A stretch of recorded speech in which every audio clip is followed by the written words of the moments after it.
Next ancestor altar, it honors the ancestors, but uh, it also venerates your spirit guides. All right. So to begin with this altar, first thing you want to do is you want to get some seashells. All right. And the purpose of getting the seashells, these seashells, they symbolize Inyun or Kalunga. These are the chaotic waters of, like I said, these are the waters, the waters basically that everything began. You know, everything that life began from Inyun.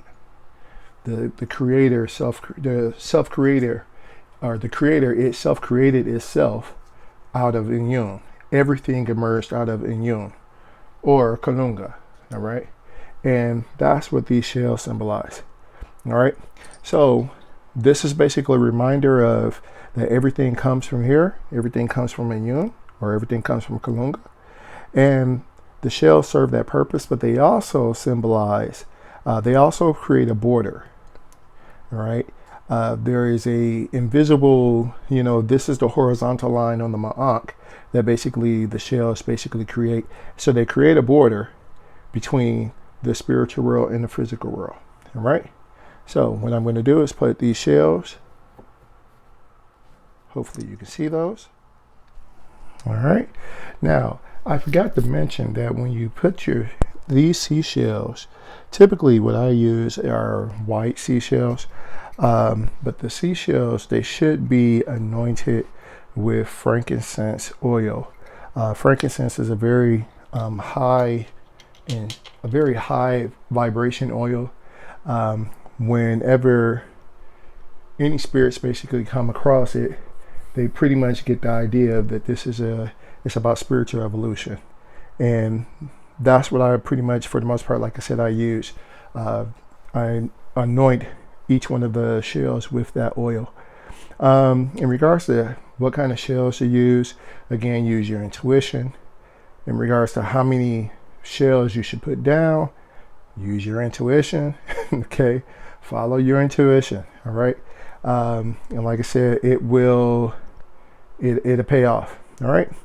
Now, after I have that, the next thing I'm going to do, that's when I'll take my ancestor list. I'll put that down. But on top of my ancestor list, I'm going to put a cross. All right. This cross symbolizes the monk. All right. It represents rebirth. All right. Okay. Now, after I put the cross down, like I did before, put pictures of my ancestors there. And like I said, because this honors the ancestors and the spirit guides, now when I put my glass of water, okay, my glass of water goes there, and I'm going to use 9 glasses of water. Each of the glasses basically symbolize my spirit guides, but they symbolize the aakhu. They're for my spirit guides, but they represent the Neteru. All right. According to, the thinking is that the Neteru basically, when Heru was trying to defeat Set, he basically unified all of the Neteru against him. And that's pretty much what they symbolize. All right. So again, I put my candle down there, put my liquor, put my coffee. Remember, if my ancestors, if they read the Bible, I put that there.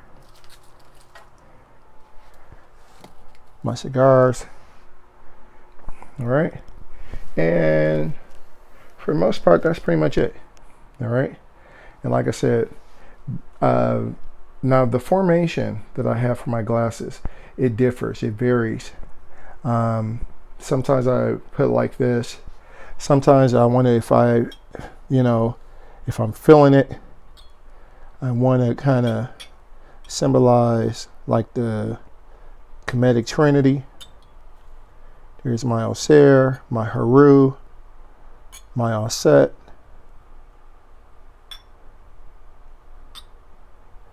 and I might do something like that. All right. Okay. It just basically, it depends.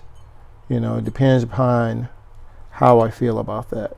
I'll have to do another video on how, the formations and everything, because everybody has different ways of doing it, different ways of setting up their glasses.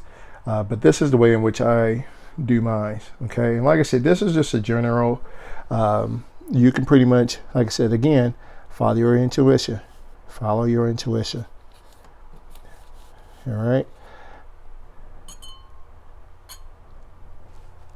And like I said, the Neteru, basically, the way it symbolizes, the Neteru, basically, they all work together. There's 9 Neteru, with 10 including Set.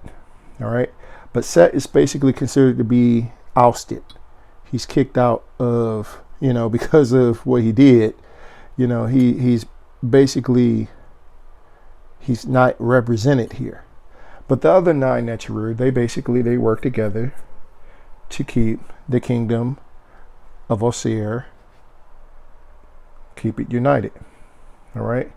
So that kingdom represents not just a physical kingdom, not just Kemet, but represents you. All right.